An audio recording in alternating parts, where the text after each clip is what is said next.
Lexi Wilkerson, and I'm this year's Executive Assistant for the Black Tie Dinner, and I have the privilege of introducing our next keynote speaker. RHIT alumni, class of 1997, and HTM 2025 Hall of Fame inductee, Jeremy Warriner celebrates the 20th anniversary of his Survival Day with Purdue University as the keynote speaker at the Spirit of Hospitality Summit. You will get to hear his story of traumatic, life-changing injury, his return to the hospitality industry, and what he's learned through the personal experiences up to this point in his journey. You'll get to learn a new perspective of the hospitality industry, encompassing all majors offered by the White Lodging JW Marriott Junior School of Hospitality and Tourism Management, and vision for global change through the enhanced understanding of people with disabilities and proactive approach to anticipating everyone's needs. If you have questions throughout the presentation, feel free to raise your hand as he will be answering. Without further ado, let's welcome Jeremy Warriner.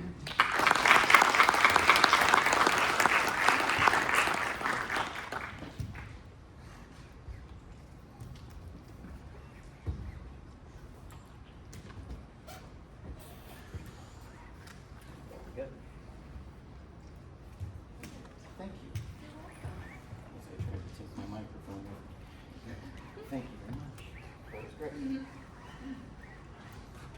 Thank you all. It is a pleasure to be here. Before I get seated, I want you to understand how the legs that I'm using work. There's a reason I chose to climb up the steps, so that you could see that assistive technology has advanced to a point where that no longer presents an obstacle, as long as it's set up right. They have the stair ascent mode turned on my right leg. It's not turned on my left because they're afraid that they would both turn on at the same time, and we don't want that. So having the railing on the right-hand side works great. If that railing were on the left, I would be stymied and I would have to choose a different approach. But these legs, which are my fourth pair in 20 years, are controlled with a microprocessor, and then there is an artificial intelligence in the knee that senses how I'm moving and anticipates what my needs are. How similar is that to hospitality? What we do is about anticipating the needs of our consumers, whether we're talking about a hotel, a retail establishment, an amusement park, a movie theater, a grocery store. All the things that we interact with on a daily basis throughout our lives is really the hospitality industry. The folks in this room have chosen to take a direction moving into providing services and products, and we have to always keep that hospitality piece at the forefront. We have to remember that that's about making certain that we serve and provide those products and services to our consumers with dignity and respect. That also means that we treat each other and our coworkers with dignity and respect. So I'm going to walk just for a moment so you can all see the way that the legs work. I do have to use the crutches to maintain my balance. That is because there is abnormal bone that grew in my left hip that actually keeps me forward, and my center of balance is out here where it doesn't belong. So if I didn't have that, the chances that I could walk without the crutches would be there. When I go to sit down, when I go to sit down, I undo my mic. So we're going to fix that real quick, possibly. You know, we're going to fix that when I sit. So we're going to do it. There you go. This is why it's good to have a team. Thanks. Very good. All right, so when I go to sit down, the legs recognize that I want to sit, and they allow me to sit easily. 2 years ago, with this set of legs that I had, which is the earlier version of this technology, that would have been a flop into the chair. So things continue to move. So, get this. 20 years ago, I was serving as the director of operations at the Walden Inn and Conference Center at DePaul University. I was getting ready for a big inspection from the board of directors, and the Board of Trustees who were providing the funding for a renovation of this property that had been built before 1990. That date is significant because that is before the Americans with Disabilities Act was signed into law. And nothing had been done to update this property during that time. So I, at the age of 30, was managing the operations of the property when a gentleman in a wheelchair who was part of that Board of Trustees providing the funding rolled into the lobby, and he asked me if we were going to make the main doors coming in off of the back parking lot accessible, because there currently were no accessible doors to get into the lobby of the hotel. I went and I asked the general manager, hey, are we going to do this as part of this renovation? Because all we had talked about was adding one accessible room, which is all that the ADA required for a 50-room hotel. We had not had any conversation about making any other accommodations or modifications to the property specifically focused on people with disabilities. And I was told, no, we weren't going to do that because we were connected to a newer building through a hallway that had all of the accessible entrances that they needed, though they were not in the appropriate locations for the hotel. But I had to go back to that person in a wheelchair and let him know that we weren't going to do that. Memory is really strange. That conversation may have happened the week before I acquired my disability. It may have actually happened on that very day. 6 weeks later, when I woke up from a medically induced coma, I asked, when can I return to work, through a jaw that was wired shut? And my boss said, what do you need to come back? I had no idea. All I could say through that jaw that was wired shut and a speaking valve over a trach was that I was going to need those doors to be accessible. They made those doors accessible within a week of that conversation. It took a year and a half for me to get back. And we'll talk about a lot of that. I did start out my career here at Purdue University in Consumer and Family Sciences with an emphasis on specifically hospitality and tourism management, though at the time the department was the Restaurant, Hotel, Institutional, and Tourism Management Department. The name has shortened and gotten bigger again. So what's important, though, is that I was here between 93 and 97. The Americans with Disabilities Act was a law signed in on July 26th of 1990.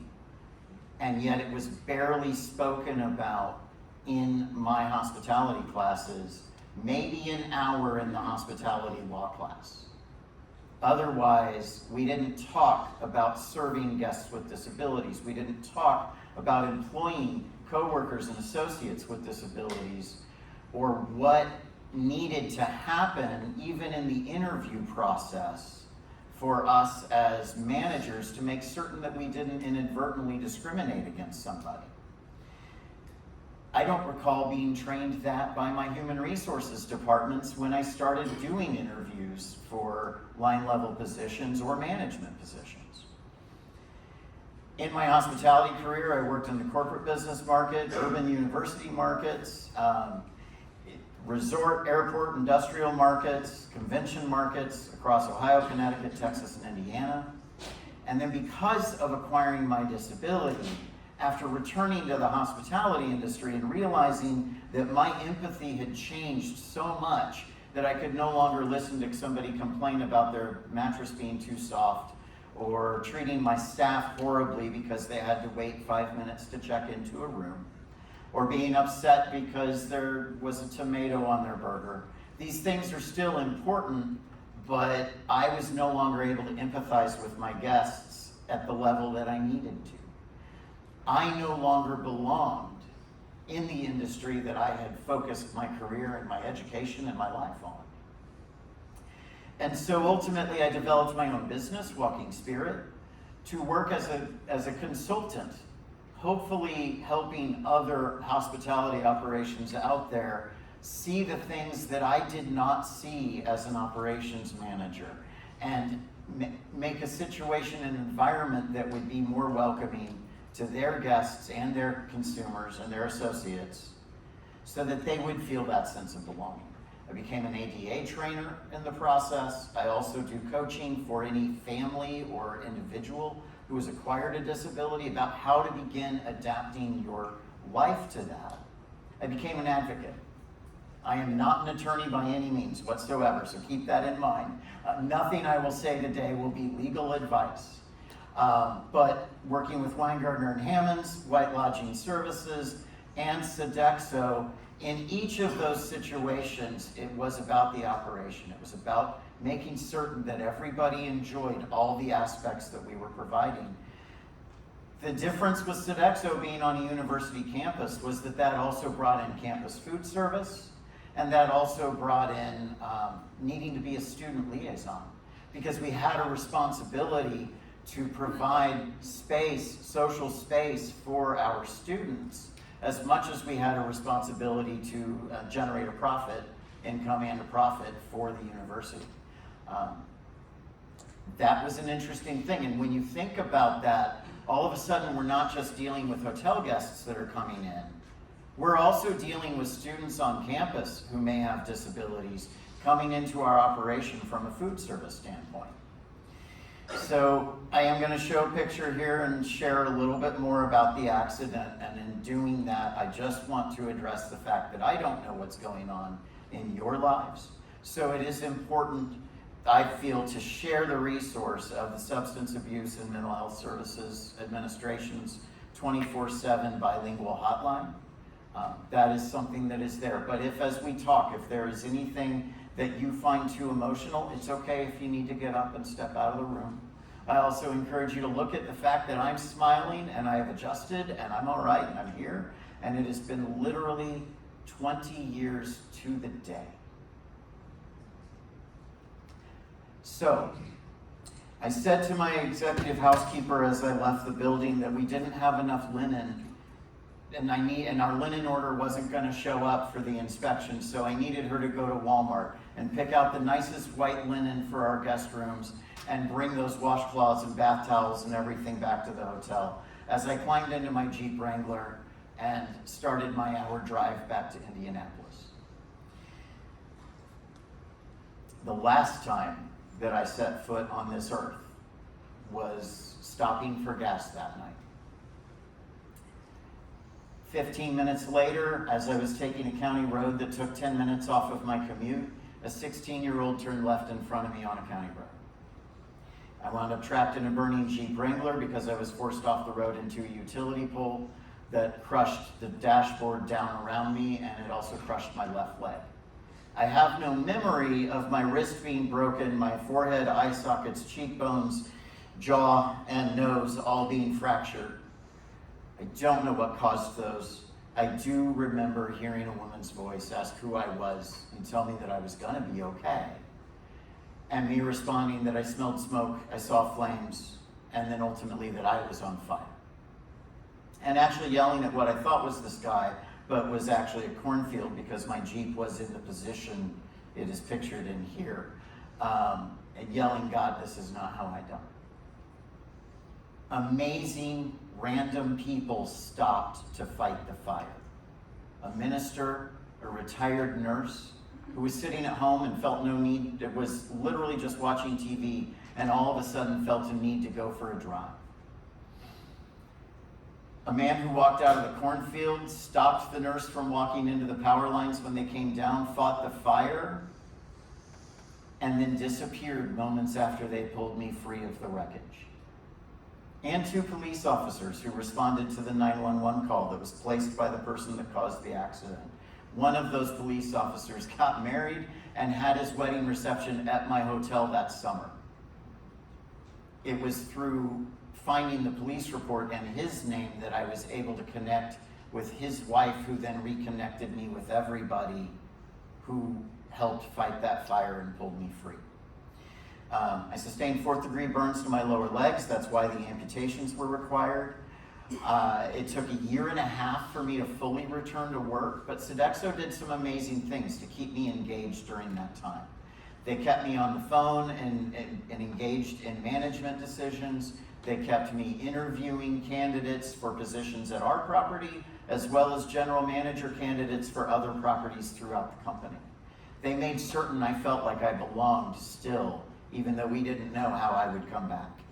When I did come back, we didn't understand my benefits enough, the benefits that they were paying for us to utilize vocational rehabilitation counseling. The adjustment for me to return to that situation would have been much better if we had utilized that. For the students in the room, I do also want to say, within the days before this happened, I filled out all of my benefits paperwork, which was immediate because of the position I was in. That included an accidental death and dismemberment policy. I selected at the age of 30, thinking I wanted to take home as much out of my check as I could, the least amount of a deduction to come out of my check for that accidental death and dismemberment policy. I only had one paycheck that deduction came out of. I received $30,000 because of the loss of my legs. If I had put $3 per paycheck into that instead of 30 cents, I would have received $300,000. That $30,000 was eaten up within the first week that I was in the hospital. Keep that in mind when you fill out your paperwork, when you look at your benefits. Don't listen to the voice that says you're young, you're invincible, and there's nothing in the hospitality industry that's going to cause accidental death and dismemberment. There very well could be. So think about those things. As I returned to work and I found out that I no longer belonged, I had to redefine my identity and my independence and figure out who I was. And at the time, there were all these conversations about DEI, diversity, equity, and inclusion, and the fact that that was what we wanted within our businesses so that we could capture the entire potential consumer base that was out there. And part of that meant being accessible to our employees. Also that everybody could experience that sense of belonging, but what was being left out of that conversation consistently was people with disabilities. And yet, people with disabilities are the largest, when seen as a global culture, the largest minority in the world that is least represented in our communities. It is also a population that's exponentially growing from trauma, conditions of aging, and birth. It's a safe bet that over 90% of us at some point in our lives will be confronted with some form of disability, whether it's temporary, permanent, or that of a loved one. So having that accessibility, that's got to come first for us to be able to actively engage the entire community. There is an intersectionality that the hospitality industry serves. We have an opportunity to make certain at a social level, everybody experiences that sense of belonging because we are in every community. So I would be remiss if in October I was asked to come to Purdue and speak and I did not bring up the fact that it is National Disability Employment Awareness Month. We're not going to spend a lot of time on this slide, but I want to address the fact that all the way back in 1945, somebody in Congress recognized that people with disabilities could work. And so that question was asked, how can a person with X disability achieve the primary function of the job? At the time, they specifically looked at physical disabilities, and they were using the vernacular of the time, a word that still is very much in our vocabulary now, handicapped. And so it started out as the National Employ the Physically Handicapped Week with a presidential proclamation. Handicapped. It's a word that I hate using, and I'm going to tell you guys right now, if you don't learn anything else, learn it today, that the word handicapped developed in the United States as a result of Civil War veterans sitting on street corners, veterans who had acquired disabilities during the war, sitting on street corners with their cap in hand. Most of our population does not know that. A lot of people with disabilities know it, and every time we hear that word, it's associated with us being identified as beggars. Try to change that language and get away from that. Use accessibility. We'll talk about that more in depth later. But it took from 1945 till 1990, well, to 1988 for us to recognize that word wasn't so good. Also, that physical and mental impairments can be accommodated. So in 1988, President Reagan gets us the President's Committee on Employment of People with Disabilities and names October not only a week, the first week at the time, now the entire month as National Disability Employment Awareness Month. This is before we have the Americans with Disabilities Act, which doesn't come till 2 years later. And then over the course of the next 10 years, legislation is advanced and trial laws advanced that whittles down the ADA. So we get to the 2010 Amendments Act. Typically when you hear about the ADA today, that is what we are talking about. And so the last thing that I'm really going to cover in that area is that you need to understand when we're talking about employment, that's Title I of the ADA, and it talks about the fact that you're not allowed to ask about disabilities in the interview process, and about the fact that the entire work experience from interview, from application to termination, has got to be accessible. But when it comes to Title III, which has made the biggest changes for people with disabilities because it requires public accommodations, restaurant, hotels, grocery stores, everything to be accessible, to make reasonable modifications. Those are the things that we talk about in that 2010 Amendments Act. And so you know where to go. The U.S. Access Board sets the standards for accessible design. If you ever have any questions, that's where you look. If your architect tells you that you're accessible, you might not be. So keep those things in mind.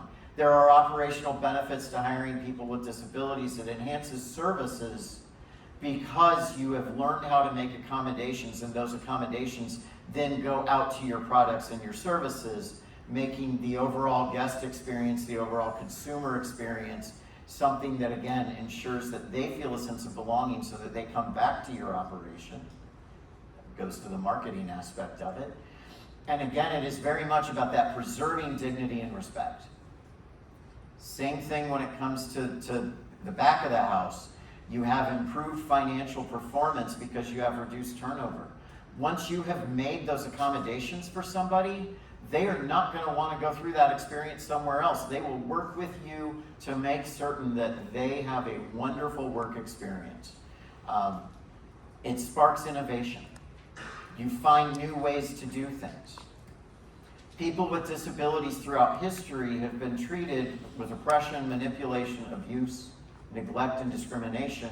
The hospitality industry has the opportunity to reverse that, to change that. Employment of people with disabilities began as court jesters, circus performers at freak shows, exploitation of financial benefits.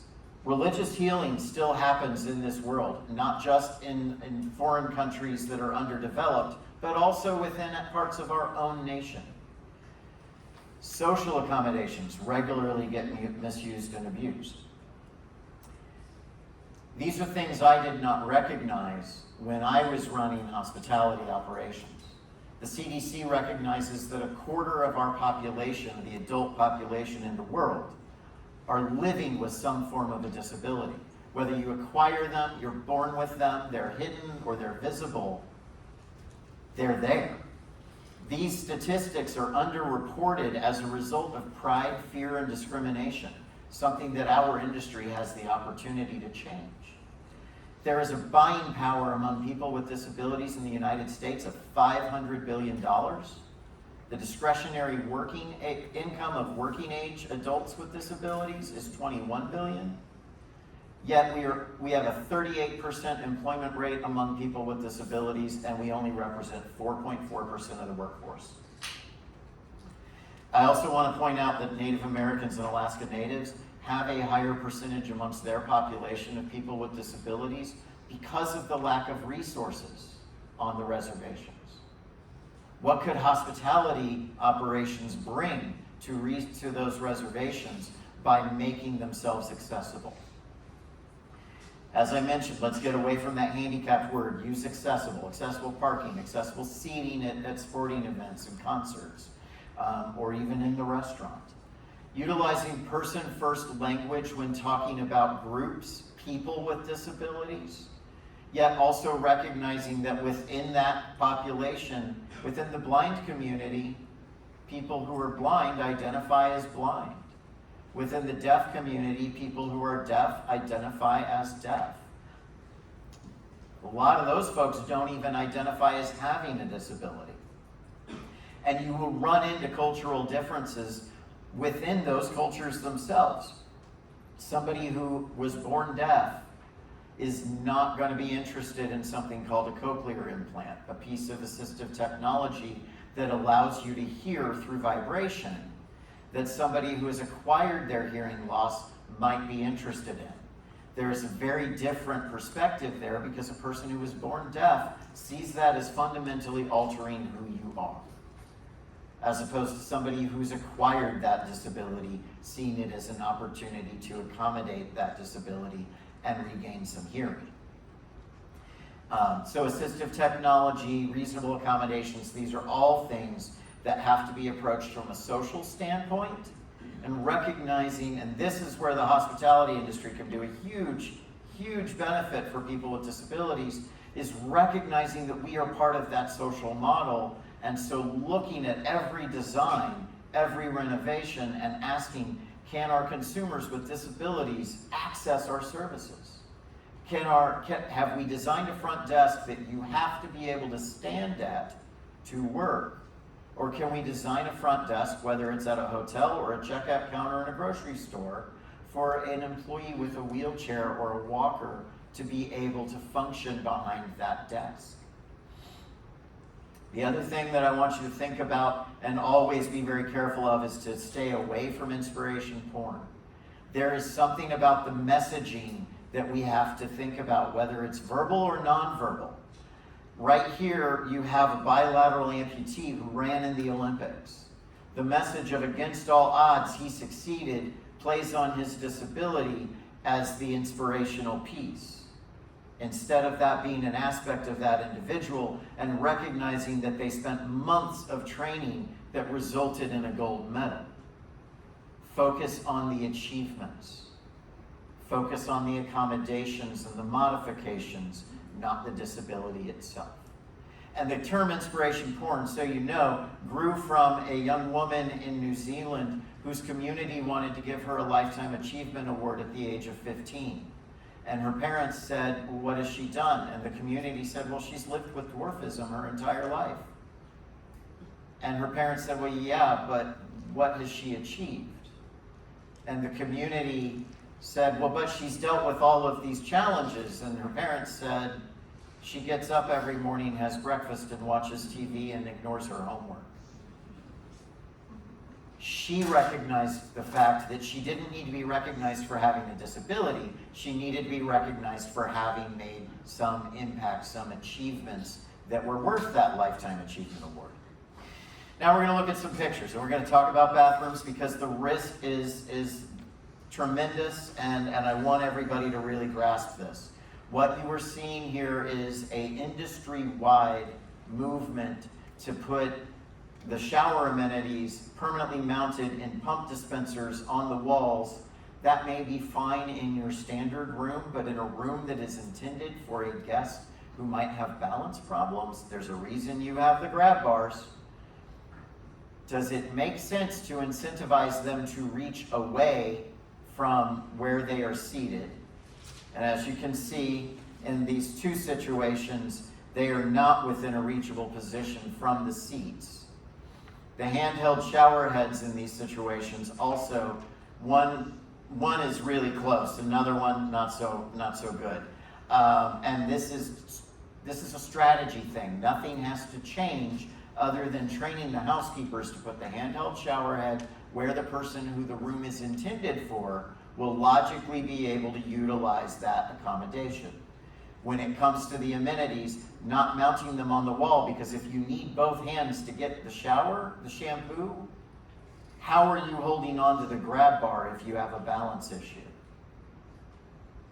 If you have to reach away from the grab bar or away from where you're seated, we are incentivizing somebody to injure themselves. This particular restroom, and by the way, every room you're going to see here are in, I'm not going to tell you which properties, but they're Marriotts, they're Hiltons, they're Hyatts.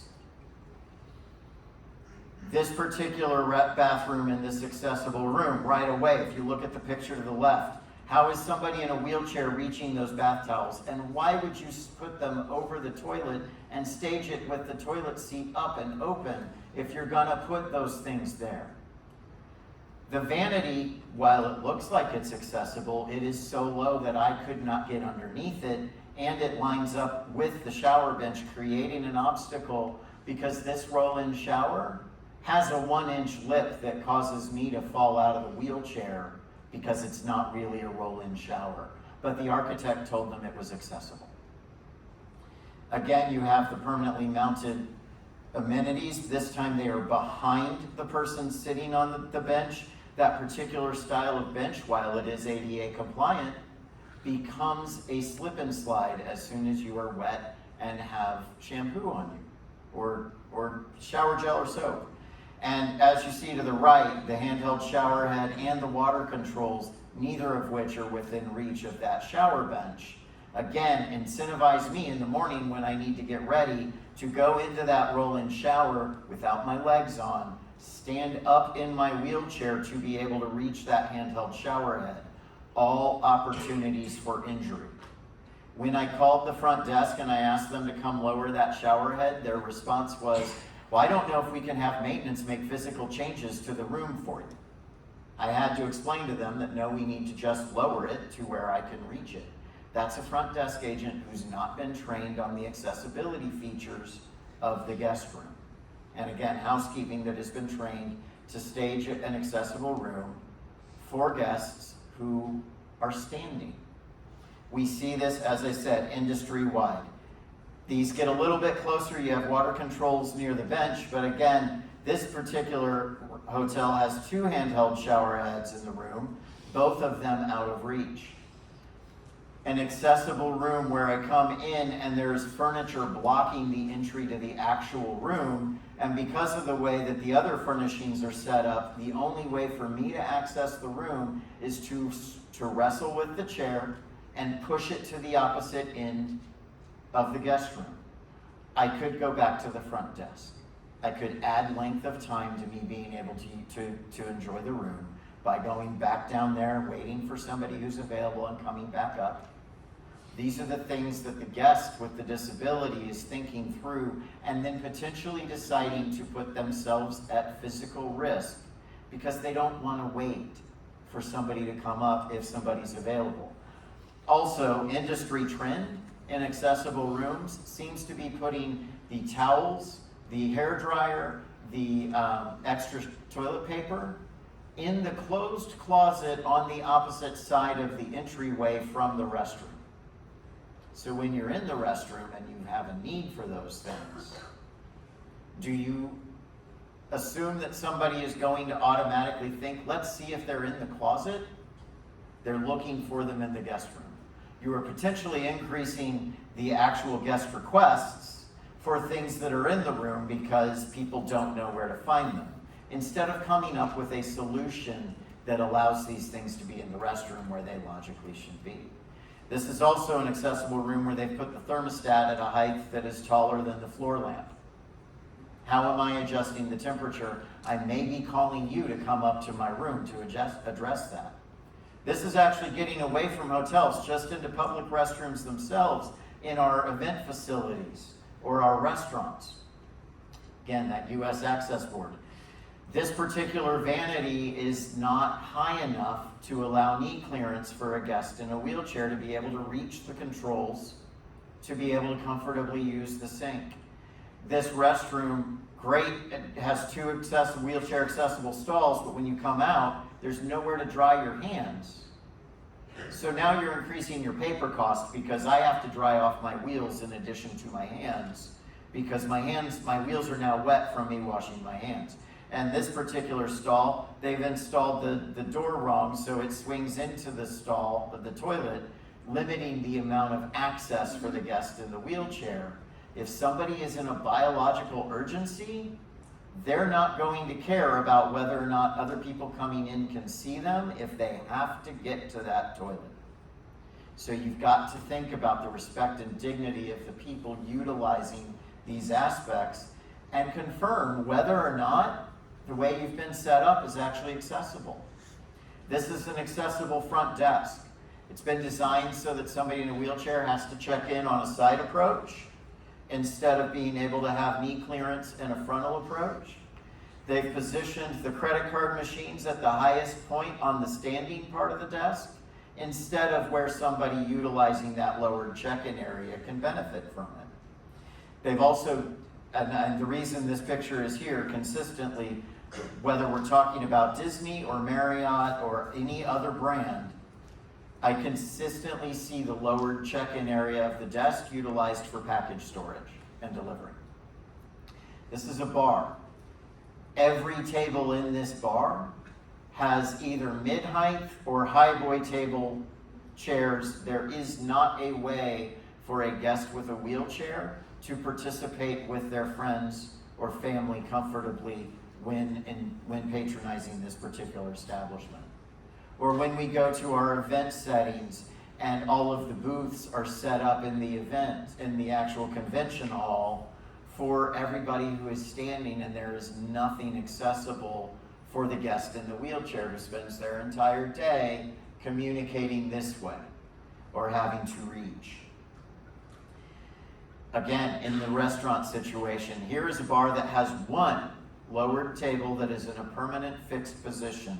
Every other table in this bar is set for you to be in a high boy seat. And when you think about your menu design, think about the simplicity of the menu and the font size and making certain that it can be read. If you have low lighting, you have to think about that as well. What accommodations can we make? If that's the atmosphere that we want, but we have people coming in who won't be able to see the menu, how are we going to accommodate that? Do we train our staff to ask if they need us to go over the menu for our consumer? If we need them to read it for them, to offer that. Or if we need to maybe offer little flashlights that have your logo on it, so now you have a piece of marketing that goes with it. Something along those lines. Thinking through the strategy. If you have an accessible door button, don't put something that's advertising the museum's times in front of it to where you can't access that button. Or in the vacation rental world, actually looking at if those vacation rentals are accessible to guests with disabilities, or if we're going to increase their risk because they have to transfer from a deck to a wheelchair. And even when it comes to an elevator, modern controls for elevators, this is very great digital control. You put your key on the elevator, it automatically knows what floor you're going to. It's got that accessible symbol. This entire display is flat. There is no way for somebody who is blind to feel that there is a way to touch it and get it to talk to them. And when I asked at the front desk, how does somebody who is blind know how to operate the elevator? Their response was, oh, they can come over here and ask us and we'll help them. That is not the intent. The intent of the ADA, a 35-year-old law, was to start to bring independence to people with disabilities so that we could function effectively. You also see this in grocery stores. Again, a side approach, one accessible cart that is plugged in behind an obstacle when you come in, or in grocery stores where you come in and you have to go past all of the carts that everybody else can grab and start their experience and look for those accessible stalls. The nonverbals that we send without thinking about these things say to a quarter of our population, we don't understand you, we don't want your business, we don't care about your safety. This is not our intent. I know this is not our intent. This isn't how we were trained. This isn't what we talked about in our operations. It was all about listening, empathizing, apologizing, reacting, and notifying and making the changes that we need to make. But when it comes to anticipating the needs of our guests with disabilities, we tend not to think about that. and we don't acknowledge those nonverbal messages that we send. Retail establishments that have corners everywhere where somebody pushing a wheelchair through that operation is going to hit those corners with the backs of their hands. Or clothing that gets caught in the wheels of a wheelchair because you didn't allow enough space for guests with disabilities to get through. The 2010 ADA updates to the ADA, the Amendments Act, looked at hotels, public hotels, and said if you have a pool, you need to have an accessible lift. If that lift is not accessible for the guest in the wheelchair who needs it, or the guest with a disability who needs it, they may not have a wheelchair, then you're not in compliance, even though you have it. Traveling across this country, I have yet to find one hotel that actually has the battery pack in the lift when I go to the pool to use it. When I asked at Disney, I was told by a front desk clerk, "Oh, sir, you have to let us know before you're going to use the pool so that we can charge the battery and have it set up for you." If I'm paying the same price as you, why do I have to take extra steps to be able to utilize the amenities of the operation? That is not the intent. And again, that's not the way that the operation intends that front desk clerk to tell their guests, but that is what they said because they didn't have proper training. These are the things that we have to think about industry-wide. We could talk about this in every single class at the university level, but we also have to live it in the operations. Same hotel that told me I had to go tell them at the front desk, when it came to utilizing that lift, this is the control on that lift.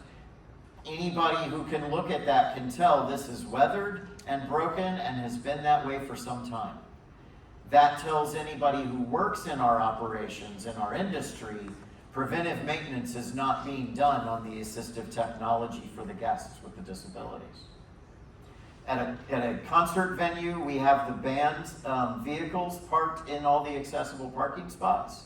It took me 3 weeks to get a hold of somebody to talk with them about this. At a very, very busy coffee shop, whose name I won't mention, but sometimes you see them across the street from each other, they rearranged their drive-through line so that when there are four cars or more in line, it cuts off the accessible parking spots. Did they do that intentionally? No, not at all. Did I make them aware every day for 3 months? Yes. What did they do? The day they told me they were adding accessible spots, I drove over to the spots that they were adding. They were adding 3 more grab-and-go parking spots. This parking lot has 25 parking spaces, the right amount of accessible parking spots, 9 designated for anybody who can leap out of their car and run inside, 2 designated for anybody who has a disability and needs to be able to have easy access to their operation. This other restaurant, wonderful restaurant, when it comes to the layout, they have set it up and measured with their chairs tucked underneath the tables, so there is enough access for somebody in a wheelchair to get through to the other tables from the entrance. But once you have a group of people who've moved those chairs out, I now have to ask everybody in that group to move so that I can leave the operation. Again, going back to hotels, you don't want to arrange your guest room so that people have to rearrange it when they arrive. They did a wonderful thing. They put in laminate flooring here. That was amazing. I was shocked. I had never experienced that in a hotel room. But then they had a desk chair with no rollers pushed up to the desk. So for me to be able to use the desk, I had to rearrange the room. For me to be able to get to the hotel, I parked in their self-parking lot. They're charging $25 a day. There is no curb cut to exit the parking lot. So I had to go out where the cars are coming in, go down a Chicago street to get to the crosswalk when the sidewalk was literally 4 feet away if they had just extended it and put a curb cut in. It again took me about a month of talking to the general manager who kept pointing at the county because they leased the parking lot from the county. The ADA says that both the tenant and the landlord are responsible for complying with Title III. So at some point, both of them could have been sued. We talked about what needed to be done. I told them they needed to extend the sidewalk and make a curb cut. Their answer was to make a curb cut that got me from the parking lot to the street a little bit closer to the crosswalk. So now I don't go in or come out where the cars come in. I have a spot for me to come out, but I'm still going out to where the traffic is. Less than 2 weeks of petty cash, they could have that sidewalk meet up with the actual curb cut. These are some good things. To be proactive, to think about our guest needs, to anticipate what they might need. When we talk about the things we have in hotels, a weighted blanket, simply having that on hand to offer. Maybe you get a call from a guest room where the kids in the room next door are too loud. Maybe mom and dad are dealing with a behavioral moment, and if the hotel has a weighted blanket, that can help the kid calm down. These are things to think about. It can also help a guest with insomnia. Having a sensory room, whether we're talking about a restaurant, a grocery store, a movie theater, having some place where you can take somebody who's having a behavioral moment that is set up for them to calm down, that can help you in that guest interaction, could be a tremendous opportunity for staff, for guests, for everybody. Beach wheelchairs, these are wonderful things to have on hand if you've got a resort property. Having accessible technology to add a flasher on the back of a door for somebody who is deaf so that when you knock on that door, it flashes and notifies them. And then the things that they did do in this room, even though strategy-wise there are issues, again, that laminate flooring, they have an adjustable bed frame. They have things that allow me to make it an accessible room. A community that decided to add a track chair that gives me full independence on a beach is amazing. Having these types of things in your operations, if you are in those things, having that is tremendous. We are coming to the end of this. And please, raise your hands if you have questions. But when it comes to connecting with people with disabilities, to training your staff, train them to ask questions. Start off first with, I see you're having a challenge reaching that item on the top shelf. Can I assist you? Or I see you're struggling with something. Can I offer my assistance? And if they say yes, follow that with, how can I assist you best? Don't assume you know what somebody needs. And if you see someone struggling to turn on a light switch, don't turn it on for them. They might be trying to prove to themselves that they can do it. So ask. Service animals are working, don't pet them. Recognize that they're working, and know in your operation where you're going to tell somebody to take their animal if they need to go to the bathroom. Being prepared for those kinds of things.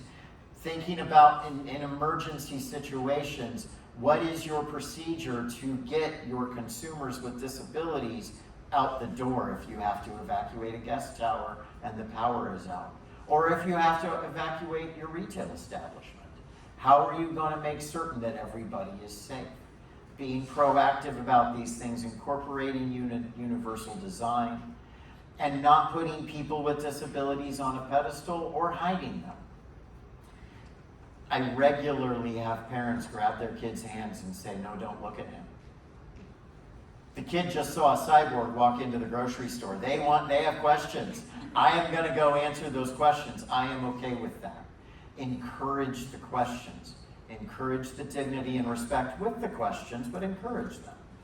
Promoting that equity within your communities and having a sense of humor. Understand it is okay to say to a blind person, I see what you're getting at there. Or I see what you're trying to say. That's all right. But also recognize that when somebody acquires a disability and comes back to work, they don't know what they're going to react to. The day that I returned to work, I was in the stand-up meeting in my general manager's office. Never thought about the terminology of that for the years that we did them. And I was sitting with my director of sales and my general manager, and my director of sales was very upset with the GM because he'd gone around him and reached out to a client without talking to him about it. And the director of sales looked at my GM and said, when you reached around me to my client, you cut me off at the knees. Neither one of us had a clue as to how I was going to react to that in that moment, and we had to work through it together. because it absolutely is a turn of phrase. We had to acknowledge those things. We had to have a sense of humor about it.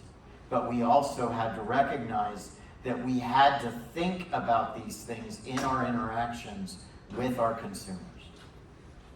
The resources that I want to give you, since we're in the Midwest, I'm going to give you the Great Lakes ADA Center.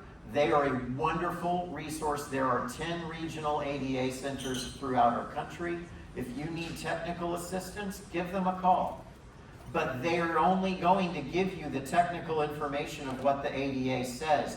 They're not going to give you the practical approach. So think about that. Retain consultants like myself.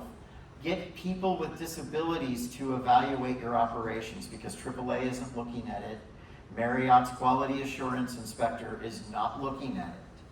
These are things that you need to engage your disability community in.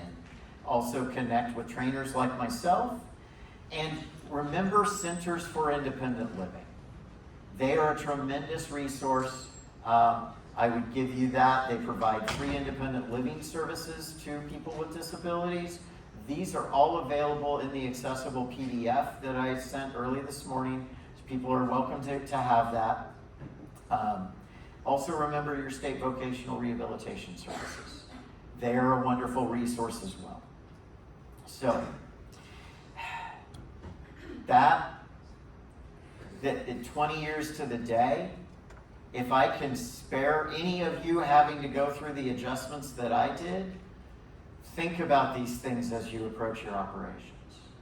Think about bringing people with disabilities in, whether they are a permanent full-time employee or somebody you're bringing in to give them the training for your staff, because your staff is going to retain that training far better from somebody with a disability than they are from an online training module that your corporate entity requires you to do. Keep these things in mind. Any questions? I may have gone too far. I have no idea, because there's no clock in front of me. So, yeah. Any questions among the audience? Yes?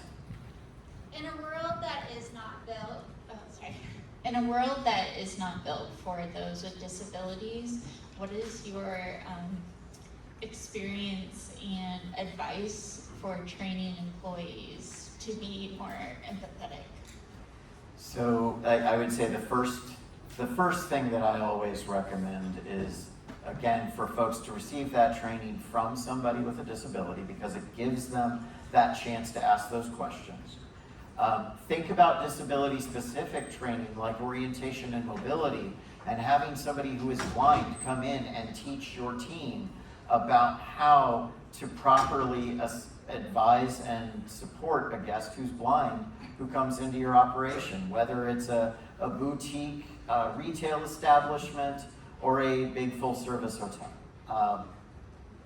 Also, in that world that is not accessible, we can look at things that we automatically think are not going to be accessible. Like right here, you see me walking on a path in nature. That by itself is not necessarily accessible, but the way they approached it made it accessible enough for me. We can meet each other halfway. So looking at something and asking that question, okay, I can't get over the fact that physically this shower has been built with the soap dishes too high. I can't expect you to structurally change that. But maybe we can make some change, again, like not having permanent mounted amenities and going back to the handheld amenities in those accessible rooms. Looking at those things and just asking the question, how can we make this accessible, instead of automatically saying we can't? Because that is how we have approached it for more than 35 years, is in looking at things and saying somebody with a disability can't do this, instead of opening our minds to adaptability. Other questions?